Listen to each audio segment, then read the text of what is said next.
I'm Dave Cawley, investigative journalist and host of the podcast Cold.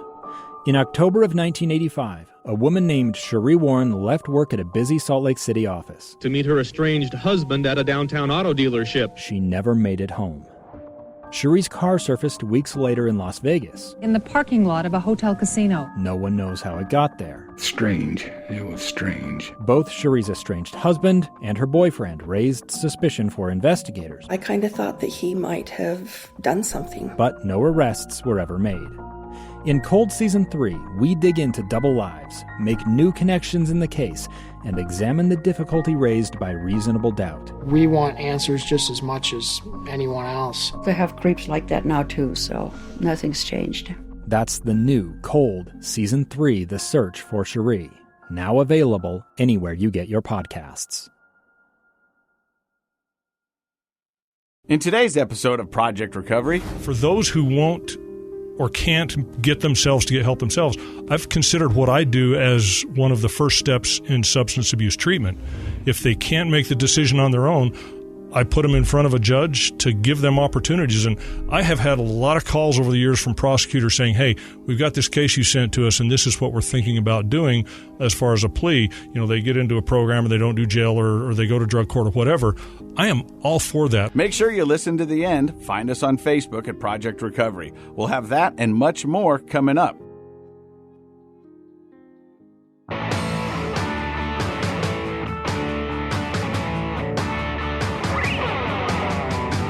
Hey, welcome to Project Recovery, a podcast about addiction, but more importantly, it's about recovery, and it's brought to you by our friends at knowyourscript.org. For information about the opioid epidemic, go there, check it out. They've got a lot of resources, and without them, we wouldn't be able to do this podcast every week. I'm Casey Scott. That is Dr. Matt Woolley. He's a clinical psychologist. We were just talking off air. If people have listened to this podcast, they might know that you don't have the ability to smell. Right. The nose doesn't work anymore. Anymore. It used to. And I remember how things smell, which is a weird experience. Like, you can sit and anybody can do it. Like, think about something that's, pizza or whatever. Mm-hmm. You can remember how it smells. That's me. Yep. And do you remember the last thing you smelled? No, because every once in a while I'll catch a real smell and it lasts for maybe a second or two and it's gone. But it was probably in my late 20s, early 30s, it really started to be noticeably a problem. And it's a degenerative olfactory problem, that nerve in the top of your nose. A side effect from the COVID for a lot of people was the not smelling or smelling weird things. I have friends who said that everything kind of smelled like a decaying bog.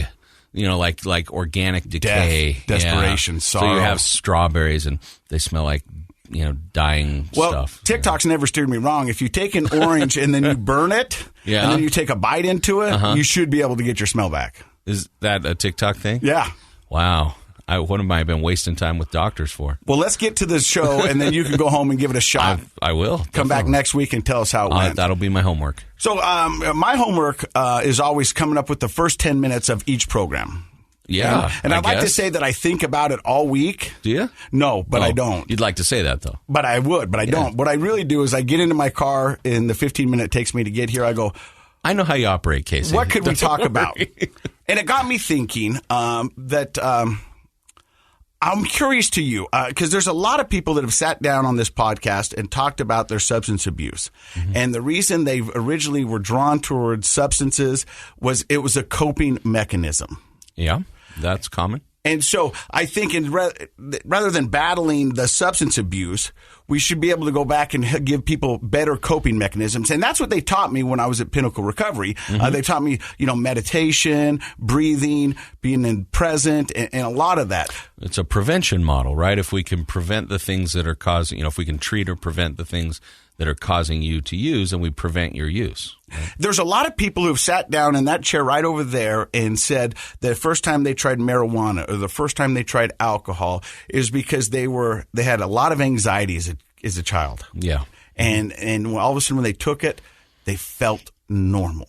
So you work with kids because you're a clinical psychologist, and that's mostly who you work with is young adults. Yeah, teens. A lot of older kids, teens, and young adults are probably the majority of the people I work with, yeah. So what could we help the listeners at home with? How could we give them some positive coping mechanisms? How could we have them talk to their kids if they're feeling this anxiety of something they could do to help them? Oh, that's a great question.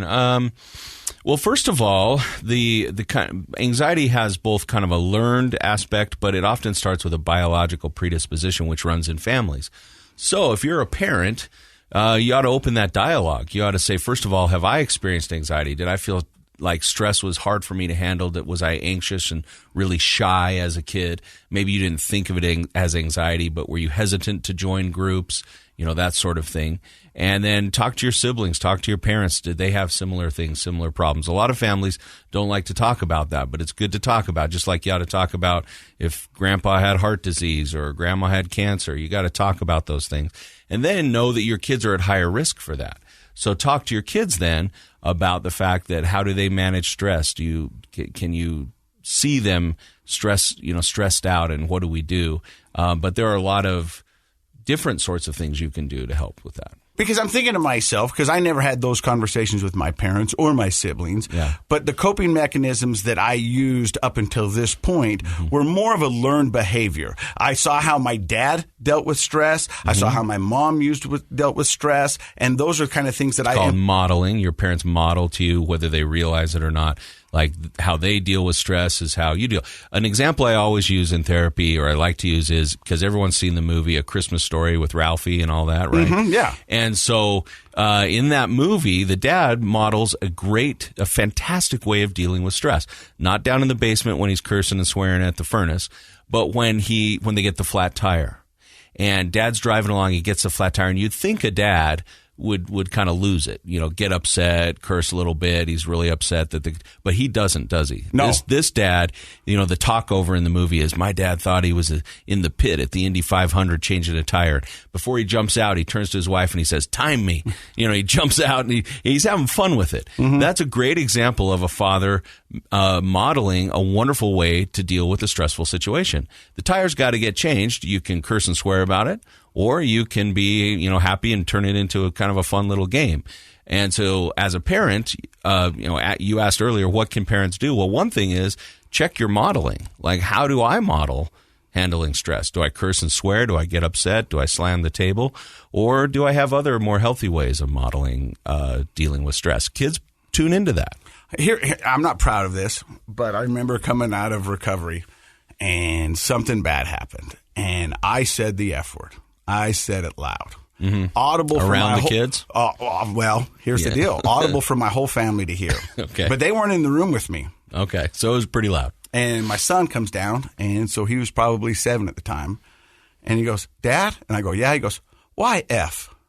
And he says it. He says it. And I went, oh, this is not good. And that's the thing is that, but that's something my dad would have done. And then I really thought about what I'm doing and what I'm saying. How you're modeling and I was behavior, like, because he didn't understand what it means, but he knew that I was mad. And I said that, and he said, why? And then this is learning from a 7-year-old. I go, I don't know why. Yeah. And you know what I mean? It doesn't have to be that. But, no. Yeah. But and so they are a lot smarter than we know, and I think we should reiterate that modeling behavior, because it's not what you say, it's what you do. Mostly when it comes to kids, especially when it comes to kids, their radar is always up, and they're always paying attention. And part of the task of being a child and a teenager is learning how to meet your own needs. That's one of the natural psychological stages of development that everybody goes through. We all have different kinds of needs: physical, emotional, psychological, interpersonal. And how do we meet those needs? Well, our parents are our first model of how we meet those needs. So,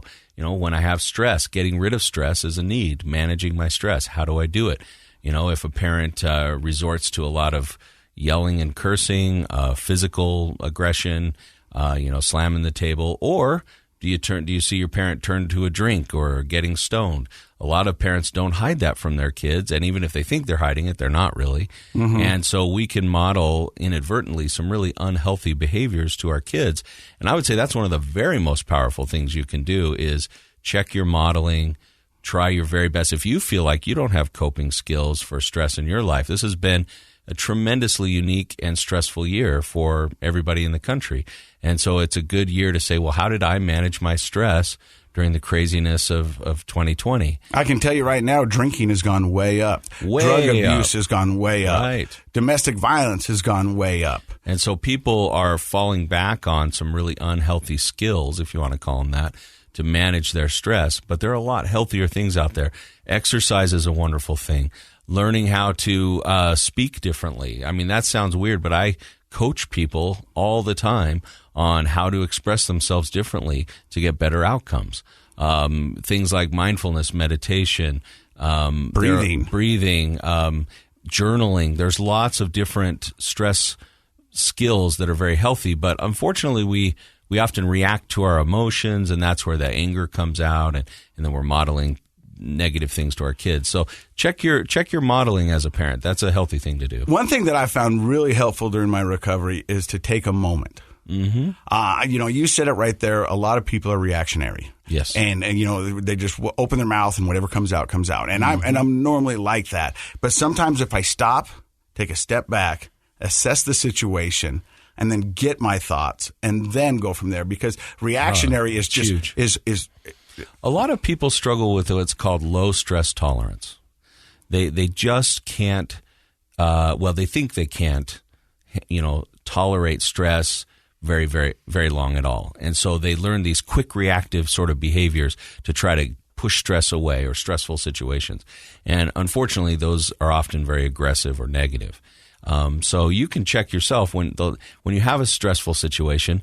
How long can you wait before you deal with it? Obviously, emergencies may be different, but you're in a stressful situation. Can you take a minute? Can you stop and breathe? Can you, the old cliche, count to 10? Can you walk away and come back and deal with it effectively? What's your stress tolerance level? You might be surprised if you really look at how you handle stress. You might realize, boy, I can't tolerate stress very well, and I've developed all these less effective, less maladaptive would be the term I'd use, ways of dealing with it. So learning to tolerate stress yourself goes a long way in your parenting. I mean, it reminds me of my favorite philosopher. Who's that? Ice Cube. Oh, Ice Cube. Okay. He said you got to check yourself before you wreck yourself. Well, truer words were never spoken. You know what I'm saying? I do. Hey, we've got a great show for you today on Project Recovery. You might remember about 2 weeks ago, we had a young lady from Birdseye. If you don't know where Birdseye is, Google it. Her name was Jessica Butterfield. I kept getting it mixed up with the frozen vegetables. Yeah, nope. It's not that. No, not that. But she came out and she talked about how she kind of got into addiction and how she battled it and was pulled over by an officer. Mm-hmm. That officer kind of changed the course of her life, and now they're actually living together. Her kids play with his grandkids. Well, let's clarify that. Okay, but they're not living together. Living next to each other. Next door, they're neighbors. Yeah. By happenstance, she happened to move in next door to him. Yes. I just wanted to be clear. Makes sense now. Yeah, okay. It made sense in my head. I know it just didn't make it down to my lips. It didn't. That's what I'm here for, buddy. Our guest today is Sergeant Spencer Cannon. We're going to hear from him in just a second. You're listening to Project Recovery. 2 years ago, Americans watched in horror as a crisis unfolded at the Kabul airport. There's desperation and anguish. More than 80,000 Afghans have since arrived in America, but this story is still unfolding. I'm Andrea Smartin. In my new podcast, Stranger Becomes Neighbor, we'll find out what happens to these new arrivals in our communities. Who would help our newest neighbors? Follow us at kslpodcast.com, Apple Podcasts, or anywhere else you listen. Hey, welcome back to Project Recovery. I'm Casey Scott. That is Dr. Matt Woolley. He's a clinical psychologist. A lot of people ask me why I say that. And I say, well, it's in the contract because you went to all those years of school. We should probably give you your just dues. I didn't put it in the contract, though. Let's be clear about that. I Clinical don't care. Psychologist. Yeah, that was put in because the people producing this show wanted it to sound credible. When we started this show, they said, we like your idea, but can we get somebody smarter than you to validate it? And I was like, I know a guy. Let's see what he's busy. Yeah, no, well, we've done work before, and it's fun. I love doing the show, but yeah, they put it in, just to be clear. I don't care if people know. One of the reasons I love this show is because sometimes the story comes full circle. 2 weeks ago, we had Jessica Butterfield on, and she told her story of addiction. Oh, great story. And what she's doing now and all the good stuff. Well, one of the guys who was a key player in her story is here today. It's Sergeant Spencer Cannon. How are you, sir? Doing well. How are you, Casey? Good. So before we get into kind of your story and everything that goes on with Jessica and your own family, because I know you've got some recovery in your family as well, and that's going to be fascinating for people to hear kind of how that all played out. Do you tell me your side of the story of Jessica Butterfield? I work for the Utah County Sheriff's Office. I've been there a little over 30 years, worked in a variety of capacities, but December 17th, 2008, I was assigned to our patrol division. I worked on a specialty team. We do traffic and drug and alcohol enforcement, and I was working a shift that evening, I guess it was, and just driving down the freeway approaching Spanish Fork on I-15, and I'm always watching for things that might need some attention. And she made a lane change without signaling. This car did. I didn't know it was Jessica at the time, but she made a lane change without signaling. And I thought, well, I got nothing else going on right now, so I'm going to pull her over. And I pulled her over, and when I checked her name, she had a couple of arrest warrants. I did search the car. I found some tobacco in there, and she had a suspended driver's license. She wasn't able to pay for the warrants. They were like $1,500 in bail, and very few people have that to be able to do that. So I took her to jail. I try to not impound cars if I don't have to in situations like that, but she didn't have anybody who could come pick it up. Because a lot of times that's insult to injury. It is. Oh, it really is. And because all of a sudden, what people don't realize, and this happened when I got my DUI and they impounded my car, I mean,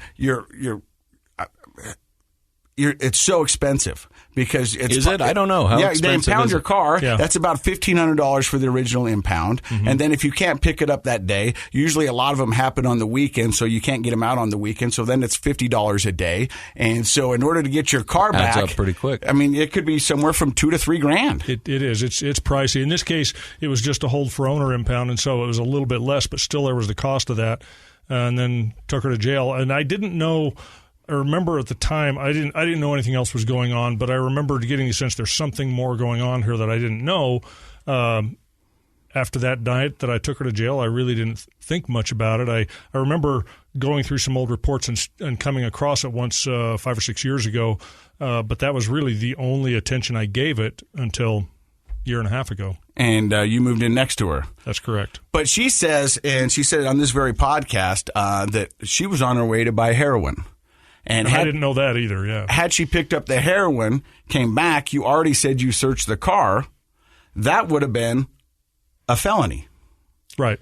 Yeah, at the time, possession of heroin was a felony, even just user amount. And, I can't just search a car because I want to. I had a reason. I had an odor of tobacco, and she wasn't old enough to possess tobacco, and so that's why I searched the car. And I probably would have done the same thing if I got her after she made the purchase of the heroin. And that's at the time was a felony, and she would have gone to jail for that. She would have had a felony had she had even just a small amount of felony of record. Yeah, right. I'm actually, as kind of a curiosity that just popped into my mind. I don't know the answer to this, and you started to explain it. What are the criteria for searching someone's car?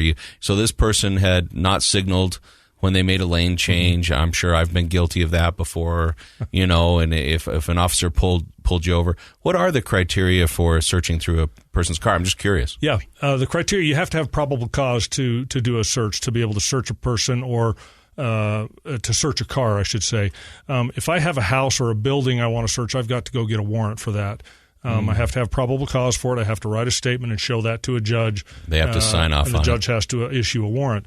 They've made exceptions for automobiles because of basically the evidence could go away if I don't search it, and taking the time to do that is not reasonable. So it's a plain smell or a plain view doctrine is what they call it, meaning if I smell a substance that is not legal. So if I smell alcohol in a car, I can't just search the car if there's one occupant and it's an adult and they haven't consumed enough to be arrested for driving under the influence.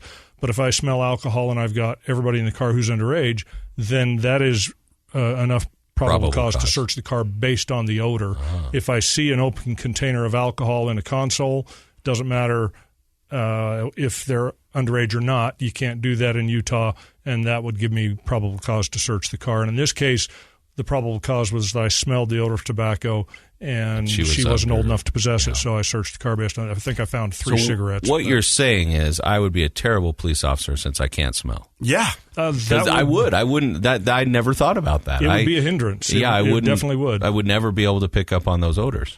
And because I've been in the TV long enough and watched the news, I'm an avid follower of the news. I-15 through Utah is a major thoroughway for drugs, and so because of those stops and because of those things, a lot of drugs don't get to the streets of Utah, right? Oh, absolutely. It's definitely true.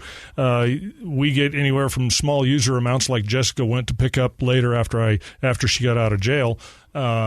And then we get more massive amounts. We have our undercover guys who pick up, 2, 4, 15, 20 pounds of methamphetamine at a time.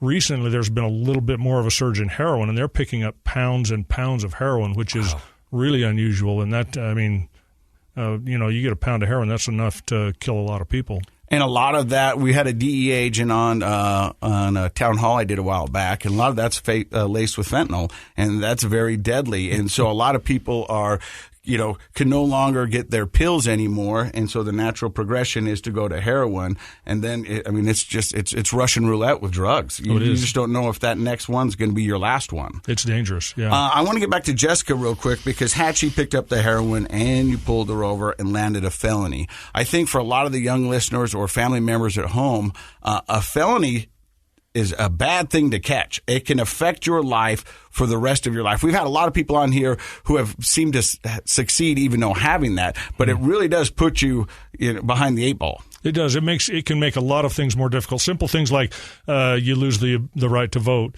you lose the right to possess a firearm, certain kinds of other dangerous weapons, swords and knives and things like that. But it's problematic. What about a passport? Can you travel internationally if you have a felony? I think there are some restrictions on that. I think those restrictions are more in the countries that will let you in, not in the ability to get one here. But more in some will block you from places coming. Where you can go. Because of my DUI, I can't go to Canada. Right. What's that about? I don't know, Hoser. But not only that, I because I had my real estate license at one time, felonies can really hurt you from renting an apartment, finding places to live, getting a job, getting the job that you wanted. A felony can really keep you from doing a lot of things, and so you need to be cognizant of that when you're out there and you're young and you think you're invincible and you can't be touched. A felony can really slow you down. Yeah, we should choose to not use drugs for the right reasons, and I wouldn't say that not using drugs because you don't want a felony that's going to mess up renting an apartment or getting a job or things like that. But if that's what it takes to keep you from using, great. I'm all for that. While you're looking for the other more positive motivations for not doing it, but that is something that happens down the road that you don't even think about immediately when you go to use. Well, I think Dr. Matt in the beginning of the podcast said we want to be preventative, and that that's really what we should talk to the youth about. Is you think that this is going to be fun, but if this happens, this could really change your life for the rest of your life. And so, because we've had people sit down there where you are, Sergeant Cannon, talking about racking up felony after felony after felony because they were already mired in the system. So what's one more felony going to do? I think we had the lady on and she had 21 felonies. I think that's our record, yeah. 21 felonies on one person. That's a lot. And now she's out. She's doing wonderful and doing amazing things. It makes you question eventually, like, what are these felonies all about? Why are they not changing a person's behavior? A behaviorist or a behavioral psychologist will tell you that when we use the term punishment, it only gets to be a punishment if it reduces negative behavior. And so at some point, a person is getting punished over and over again, but it's not reducing their behavior. So we have to look at other means, like why aren't these felonies stopping this person from doing these things? And it may be then back to kind of the theme of this show, maybe we need to focus on recovery. And I'm glad that there are so many there are starting to become more and more programs out there, by the state, even federal programs that help people reduce felonies and get sober, so that that's the real core issue. But I think with people say you shouldn't be putting addicts in jail. You shouldn't be putting drug users in jail. And I understand what they're saying, and I agree that treatment needs to be the first option. But as I'm sure you both know, you lead the horse to water, and if that horse chooses not to drink, they're going to continue to use. Right. And at some point, the behaviors outside of using that people engage in, stealing from their family, Jessica did that, burglarizing homes, robberies, things like that. Society at some point has to be protected from them until they make the choice to start getting clean. They get their support system in place, and they make the choice to move forward and not do it anymore. And I think it's a complicated issue because, arguably many people who are addicted wouldn't be doing any of those illegal behaviors if they weren't addicted. So it's kind of, chicken or the egg sort of thing. I've talked to, I can think of a few different people, but one guy in particular who had lost his college scholarship. He was a D1 athlete. He'd lost all of that. He was, struggling with addiction, and came in my office one day, broke down in tears. Great big guy, just bawling in my office, finally got it together. And I was really worried because he'd never acted like this before. And it was because he had broken into someone's home and stolen things. And he was so ashamed of himself that he would go to those lengths to feed his addiction. And of course, I worked with some other doctors and we got him into an appropriate program. But, it's a questionable, of course, if a person's breaking the law, if they're assaulting someone, if they're stealing property, if, those sorts of things can't be tolerated. At the same time, if we can get a person into a healthy program and they become healthy, then a lot of these people, what's the theme of this show? Give back. People are giving back like crazy once they get clean and sober. So but I mean, should we be accountable for our behavior? Sure. 100%. But at the same time, what's causing that behavior? Is it getting attention? And I would say if you go back 10, 15, 20 years, there were fewer opportunities to get people into programs than there are now. I think society's recognizing that these programs, even like the one you went through, Casey. The 24/7. Yeah, that allowed you to have a vehicle and to work. And because you were ready, like the sergeant said, you were ready to use that program to your advantage, it worked for you. And so it does come down to personal, the whole behavior change model. Are we just contemplating or are we ready for action? And that does happen on somewhat of an individual basis. Here's how I see it. When it comes to addiction and recovery, the majority of the world looks at both those problems as a black and white problem. And the reality is, in both of those worlds, it's 50 shades of gray, if you'll let me. Because, recovery is different for everybody. It's not a one-size-fits-all. Because what makes me an addict is not going to makes him an addict, and the problems I'm doing are not. There's a lot of similarities, but it's not a one-size-fits-all. And you go 30, 40 years ago with law enforcement, the answer was lock them up. Lock them up. And now we're here. And I will defend law enforcement for a second and say, that their job's to enforce the law. Yeah. Their job isn't to provide treatment. I think that we're evolving in how law enforcement, and I'd love to hear the sergeant's take on this, but here in Salt Lake County, for example, we have police officers that are becoming certified in mental health intervention. So understanding that because they're often, and thankfully, the first people on the scene with somebody who has a mental health problem or a substance abuse problem, realizing that maybe their job description can start to include understanding that. But in the past, that wasn't part of the job description, and I hope it continues to become that. It really is becoming that. In fact, as we speak right now, my boss, Lieutenant Jeff Jones, is teaching crisis intervention training right now this week. Sheriff Smith and many other heads of law enforcement agencies are wanting all of their people to get through that, and we're working that way, but it's a 40-hour program and it's hard, but we're getting as many as we can. It's really interesting. One of the things they teach you is in this training is to talk to people as though it's a comfortable thing to discuss. I remember I had a guy pulled over one night, 1 or 2 in the morning in American Fork, and I don't remember what I stopped him for, but I could tell there was some mental health challenges on board, some kind of a diagnosis. And so I just asked him, so what's your diagnosis? And the weight just lifted off his shoulders. I think he had been afraid of what was going to happen. You could just see the difference. And he turned in his seat and looked at me. and we talked for like 20 minutes about his diagnosis because I knew there was something going on there.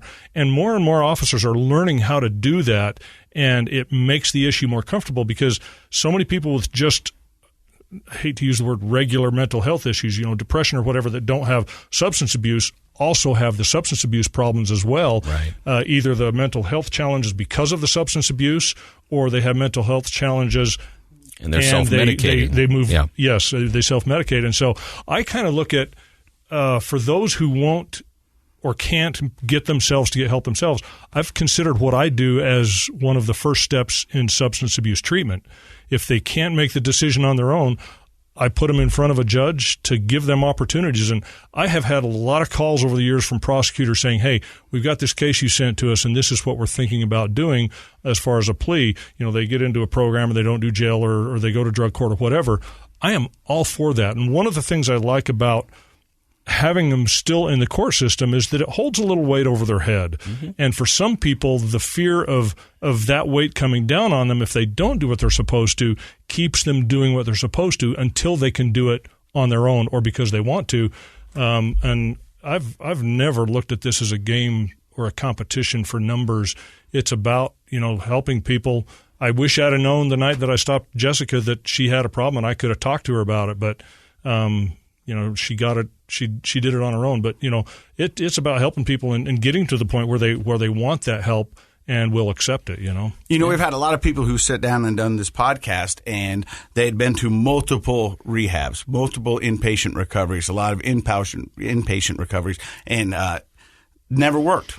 And then we've had them sitting there and goes, it wasn't until I was in jail that it got me clean. Yeah, having, like you said, that weight over them. It's a sobering type of experience, I assume, to sit in jail and have your freedom at that moment at least taken away from you, and you sit there and probably the smartest folks turn inward and think, what did I do to get myself in this situation, and that might start them down that road of accepting and wanting help. And so I think there's a lot of benefit to the modern perspective in law enforcement of being able to pull a person over and have some crisis intervention training and be able to talk to them about a diagnosis and to educate our law enforcement on what is mental health, like what's a mental health problem.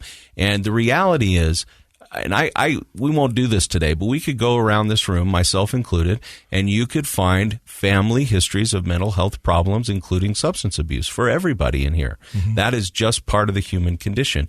But in the past, the stigma has been so high that we don't talk about it, and we feel ashamed of it. We're afraid of it. Because according to Facebook, we're all living our best lives, and everything's just upbeat and hunky-dory. Yeah, that's true. I mean, it really is. But that's the stigma. There's a lot of social media problems. Me and with Sergeant that Cannon, we're talking about it in the elevator up that, the stigma is such that none of us want to talk until something bad happens to us. Mm-hmm. And then all of a sudden, we're inducted into a fraternity we didn't want to be a part of, but now we've got these friends that are going through stuff that we've been going through. But before that, nobody's talking about it. Nobody's doing. I mean, we're acting like it doesn't exist. Right. Everyone's like, well, that happened to them, and dang well you've got it happen in your own family. For sure. But you're talking about other people like they've got a problem because nobody wants to admit that it's in our family. And I think you're 100% right.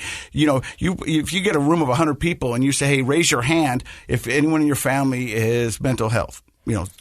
Everybody should raise their hand because it's just part of the life that human beings lead. And the solution, or the preventative sort of solution, is to start with education. And education starts at home with, are we talking about it in our families? And so, for when the police officer pulls you over, if he or she knows, hey, I may relate to some of the things that this person's struggling with today, and I may need to provide a ticket or a citation, or I may need to take someone in. But if you just have that empathy and understanding about what could be happening with that person, you may be pulling them over on the worst day of their life, right? And having that empathy, backed up, of course, with enforcement of the law, I think is a wonderful combination. I've seen great things. A couple of years ago at our clinic downtown, we had some of the folks from the Salt Lake Police Department come in and talk about their training just to educate us, the doctors, about what they were doing so that we could feel like we're sort of on the same team. And I thought that was fantastic. You know, you want to talk about our first responders, and that's our police officers, our EMTs, our doctors, emergency rooms.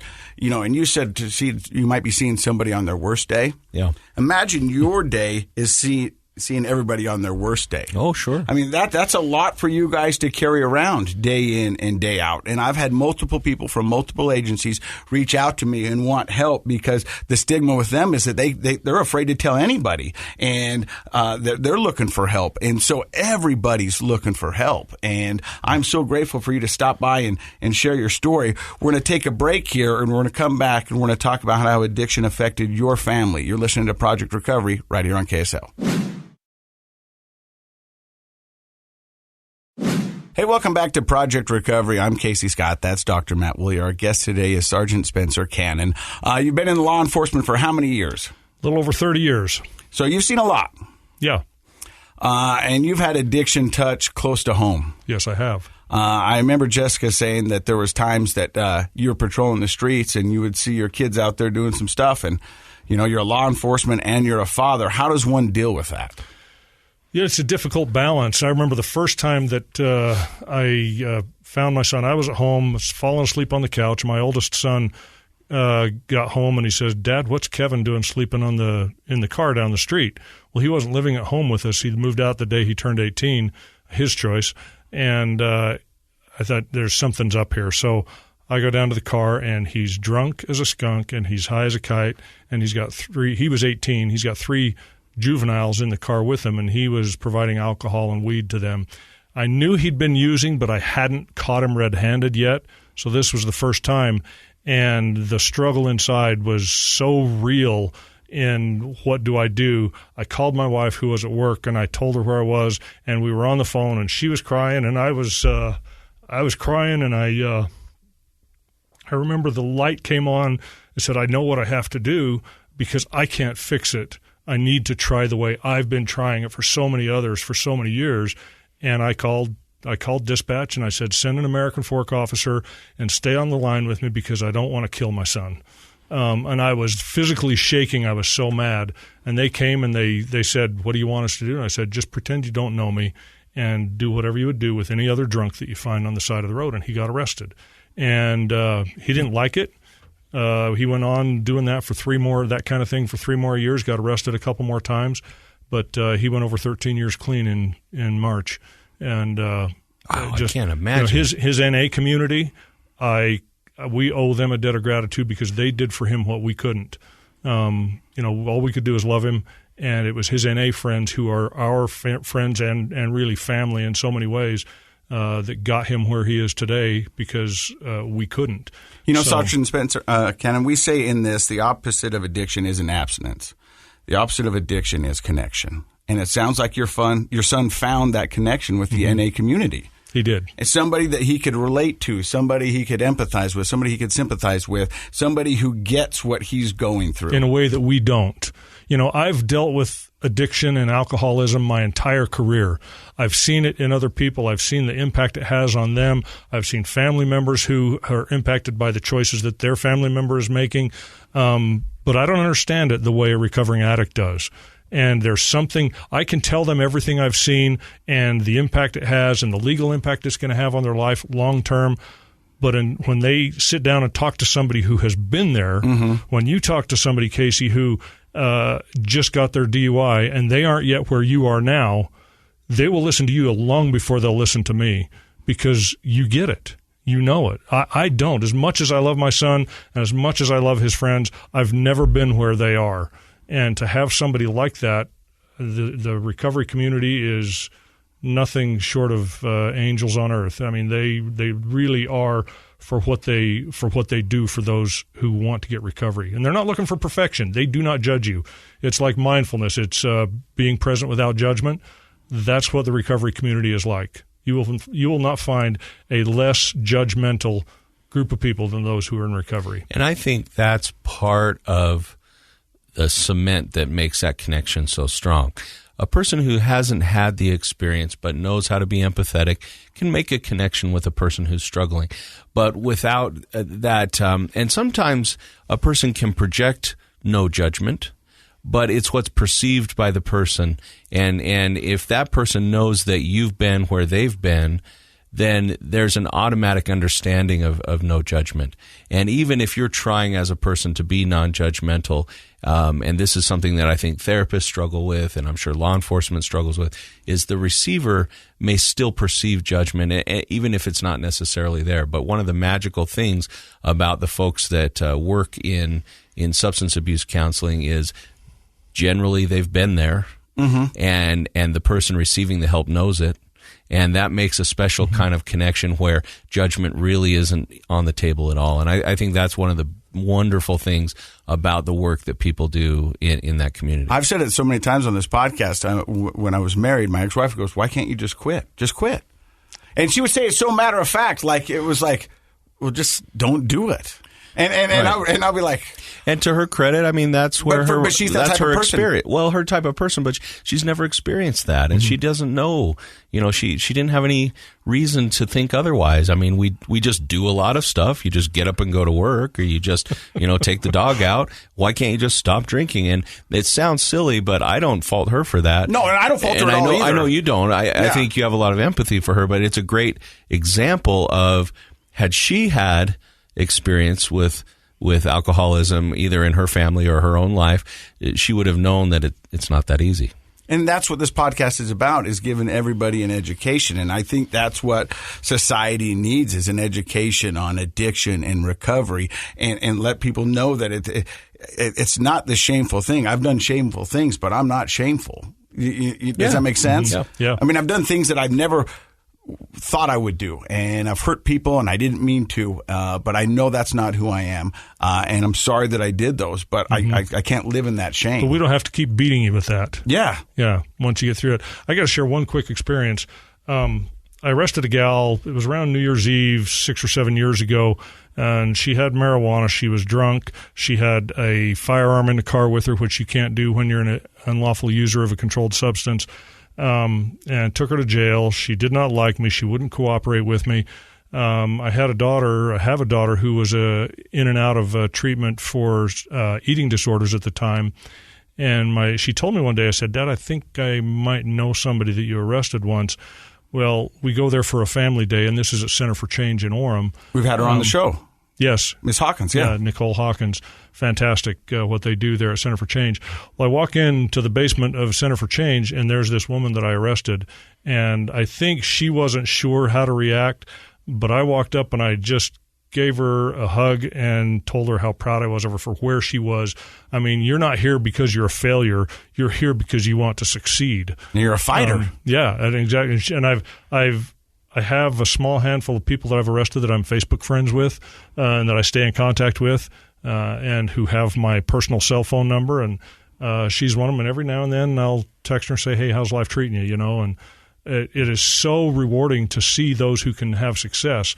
We see it on the other end of the spectrum occasionally too. But, these people, they aren't failures because they use. Every one of them, without exception, will tell you that I don't like the life I'm living or the way I'm living my life. They want to change. They just don't know how to do it, and they can't bring themselves to do it. You don't know how many people reach out to me on Facebook, and they're like, "Hey, can you talk to my wife? Can you talk to my husband?" They're heavy in their addiction, and I don't get it. They're having all the fun, and I'm paying all the price. And I go, "You got to stop right there, because I can tell you right now, if you've got somebody in your life that's heavy into addiction, they're not having fun. No. It's all about fun. Stopped a long time ago. Stopped. This is just survival. They're just want to get to an even base to where they can function and be somewhat normal, if you will. It's not fun, and it goes back to what we talked about at the beginning of the podcast. They're coping. I remember when I sat down in recovery. And my therapist goes, "So you're an alcoholic?" And I go, "Yep." And he goes, "Well, alcohol's not your problem." And I go, "What?" I'm pretty sure it is. I'm here in rehab. I'm pretty sure alcohol is my problem. It's in the name, alcohol. Yeah, and he goes, well, alcohol is not your problem. Your problems are your problems, and alcohol is your solution. And that's what you're using to help your problems. That's insightful. He goes, but don't get it wrong. Alcohol is now a problem for you, but it's not your problem, your root problem. And that's what we need to do is strip down the layers coping skills, right? And get down to what your problems are. Mm-hmm. And I think that's, really kind of what a lot of addicts are going through is that's how they cope. That's how they survive. That's how they numb. That's how they escape. And so until we can sit down and find out what's really going on, which is hard for people to talk about because it has to do with trauma, has to talk with sexual abuse, has to talk about some things that are not very fun to talk about. Mental health disorders, yeah. That it's just easier to pick up a bottle. So, Sergeant Cannon, I want to ask, so how many kids do you have? I have 5 kids, 2 boys and 3 girls. 2 boys and 3 girls. And so far we've learned that you've had one son who struggled with alcoholism and maybe others. Drug addiction. Drug addiction, okay. And then a daughter with eating disorders. And she struggled also with drug addiction and alcohol Which abuse. again, those mental health issues and substance abuse issues often go hand in hand, of course, because nothing feels worse than having an untreated mental health issue. So we understand people, of course, would turn to drugs and alcohol to sort of numb that out, and then we double our problems. How about the other kids? So you have 3 other kids. Have you had other kids who've struggled as well? Normal, I would call. I don't know if there's anything typical, normal, but typical kind of life challenges. Okay. I've got a son who went through divorce. He's since remarried, and I've got the others seem to be handling their normal life day-to-day challenges pretty well. But and typical life challenges, we won't slight those. Those can be big too as well. But luckily, they haven't struggled with addiction as well. Mm-hmm. How is your son doing now, and how is your daughter doing at this time? My daughter, she's clean from drugs. She still thinks that she can use alcohol, and for the last couple of years, it has not been too problematic other than costing an arm and a leg to engage in that. But she's doing pretty well on the eating disorder. She regularly goes to see her therapist and her dietitian. Good for her. Which I heard Nicole Hawkins talk about in that podcast when you had her on. Critical thing for her to do, but she's doing pretty well. My son, who has been 13 years clean now, he works is a barber at a local barbershop here in Salt Lake. Has a great life. And, when he wasn't going the course that we as his parents wanted him to, we just said, Kevin, if you will just be a decent, productive member of society, we will be happy for what you're doing. And he's doing that. And we have to fall up on our side of that and be happy for him, and we genuinely are. And we love him. We love the community that he is. We had a bunch of his friends and their motorcycles come down to our little quiet home there in Birdseye last summer, and the noise that those bikes made was music to my ears because it spoke recovery, because all of them are recovering addicts. Oh, and are they? They love great. and support each other, and they go for rides. They just went to an NA convention someplace, I think maybe down in St. George, and it's what they do. They keep each other strong. When one's weak, they lost a friend too. Yeah. My son's roommate had a relapse, and he lost the fight. And they all mourned over that because they all knew him. But boy, they're successful now, and they're good examples of what successful, productive members of society should do. That's fantastic. Let me ask you, why would you share your story with the general public in being what you are and who you are? You know what I mean? And I mean, I wonder if there's a stigma that carries into the police officers. I don't really care what people think. That wasn't always the case. There was a time when we tried to keep it within. But with our son, I mean, we got to the point where we told him, you're not welcome in our home. If you come to our house, you knock on the door like any stranger does, and if we're not here, you leave. And that was so hard to do. He went up to Seattle, and we thought, Seattle of all places where you can get anything you want. And that's where he found recovery. But I want people to know. In my work, I tell people, I'll look them in the eye and say, when they just, you can see the despair on their face because this is new to them. And I can tell them, I know what you're going through, not just because I've seen it through work, but because my son did the same thing to us, or we responded the same way. And you can get through it, and don't try to fix it all at once, but just like they say in NA, just for today, one day at a time. And if I can help somebody even just a little bit to see that little light or feel that glimmer of hope that, okay, it's a long road, but we're going to get through it. When I get a call from one of my coworkers and he says, hey, we did these are our narcotics detectives, and so we just did a warrant on a house, and we got all these kids sitting here in handcuffs in the living room, and we get a knock on the door. It's your son, and he's got dope in his pockets. What do you want us to do? I said, pretend you don't know me, because he's not learning from me. That was the third time he got arrested. So I'm glad to share it with anybody, and I don't care what they know the warts, because that's if people think I shouldn't do that, I don't really care. That is, I'm feeling some chills right now, just thinking from another parent's perspective how powerful your connection with another parent could be. Because I don't know, like if I had the ability, what would I do? If I had the ability to say, just bring them back home, boy, that would be my temptation. Mm-hmm. So to be able to have, because we've had parents on the show before who talk about they need support, they need help. Mm-hmm. How do you stand strong? What's the right thing to do? I think that's fantastic. I believe I know what's the right thing to do, and I'll probably take flack for saying this, but not all cops do it that way, and it's wrong. Well, I'm sitting here thinking if I had the power to have my son brought home instead of sent to jail, what would I do? And I think that it would take a real strong person to be able to let your child taste the natural consequences of their behavior. And it sounds to me like you from that first arrest, prior to that, you were suspicious that he was struggling. You said he moved out of his own choice at 18. So that just tells me, the therapist, that there had been some conflict going on there, and maybe he was a strong-willed sort of kid. Mm-hmm. And I think you kind of knew he needed to strike out and find his own path. But that still must have been hard as a parent to let the natural consequences take over. It was. I mean, we were half a block from home. I could have walked him home and laid him on the floor, sure, and said, sleep it off, but it wasn't going to fix the problem. Wasn't going to even get close to getting him on the path to helping him get into recovery. So I hope my kids are listening, because if they ever are in that situation, I'm just going to call you, and I'm going to let you make the decision for me. So listen up, kids. So, but I want to go back to 15 minutes ago when you said you would talk to an addict and they wouldn't relate to you because you don't know what they've been through.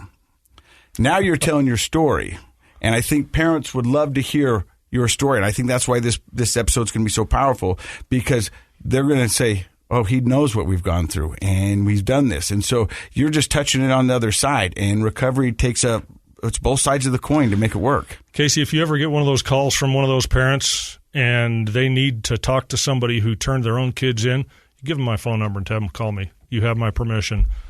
It's amazing. I mean, I will any time, day or night. We've had parents come to us who are struggling, and I've seen parents who handle it in a way that I think isn't the most healthy or the most productive. Certainly we made mistakes along the way, but if I can help somebody, man, I'll wake up at 3 a.m. and go help them if I can. I'm wondering if people are at home listening to this and they have kids or somebody who's going through an active addiction. Is the police department okay with us calling them going, hey, look, I've got this situation and I don't know what to do. And I'm not saying come pick up my kid, but I just need somebody to talk it through with. I mean, is that something that you guys would be willing to do? Yeah. And there are certain circumstances where we would have to do something, but let's say the kid came home and he's drunk. They may issue a citation, but, there are situations where that doesn't happen too. And we will, we've had parents call and say, I worry that there's drugs in my kid's room. Bring the dog over. And we do. And usually we'll say we may have to take some legal action on it, but that's just from the approach of saying we want to get them to a position where they've got some force behind them, at least maybe motivating them if nothing else is working right now. We call it leverage. Leverage, there you go. A little leverage, and say, hey, this is what's going on. And because if we don't stop it now, who knows when we are going to stop it or how it ends. Mm-hmm. So I think it goes back to what we talked about at the beginning of the podcast, is being preventative. And that's what we want to do. We'd rather keep people from going down to hit the rock bottom rather than helping them climb out. But we got to help both sides. So I want to say thank you for stopping by. I mean, I think... Wait. Whoa. Pump the brakes. Okay. We still haven't heard how he re-met our previous guest, Jessica Butterfield. So I just want the listeners, from your perspective, was that a surprise to you that she showed up again in your life, and how did it happen? It was. Neither one of us recognized each other right away. It was. And you said there was a house being built next door to you. Well, there's 3 houses in a row. Hers is right next door to mine, and it was already built. Ours had actually been built before hers was, but we bought it from the previous owners. And so both houses were there. We move in. We think, oh, here's a nice family. We got young couples on both sides of us. Each of them have 3 young kids, and we love kids. And it just seemed like a really great situation. I was sitting in church one day with Jessica's husband, Trevor, and he leaned over and says, my wife says you were her arresting officer. And I'm thinking, the first thought is, I hope I was nice. I hope I was decent to her. But when I learned now we're that, moving. And it was about that time that she was starting her podcast, which she called Mountain Mama Podcast now, which has been rebranded to the Hope Addiction. Yeah. Anyway, but what it does for me to see where she is now, I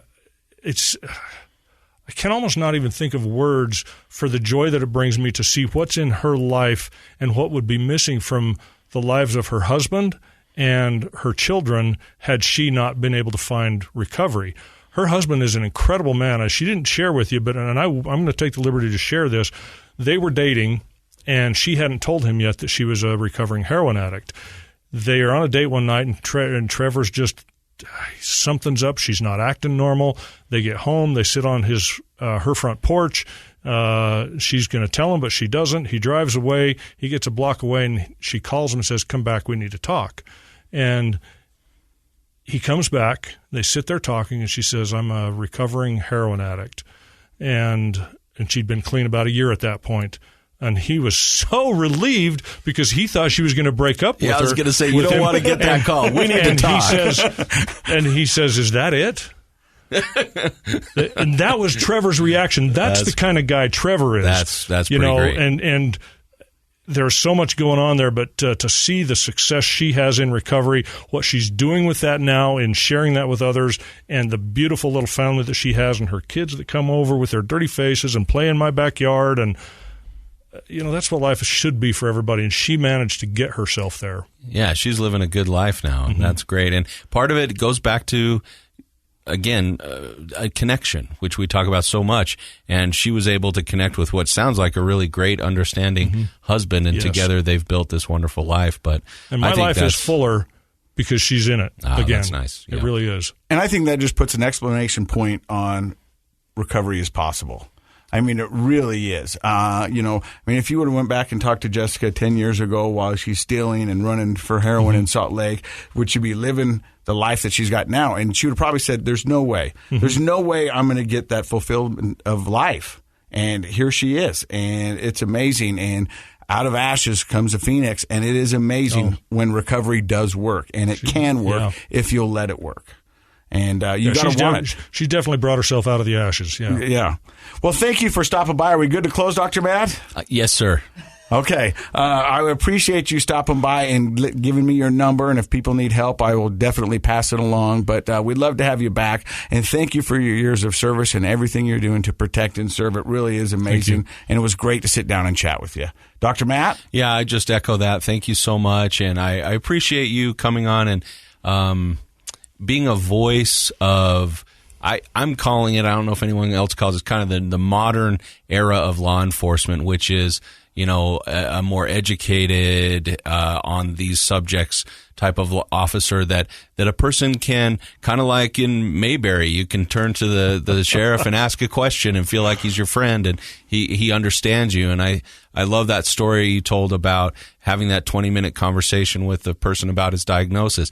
He felt understood instead of like a criminal. He felt like, here's somebody who might be able to help me or at least understands me. And that's a beautiful story. So thank you so much for coming on. We're making, as a profession in law enforcement, we have a long ways to go, but we're making, I think, good progress in that Absolutely. arena. We appreciate it. Thank you for stopping by. Project Recovery is brought to you by KnowYourScript.org. Don't forget, Project Recovery is a KSL podcast.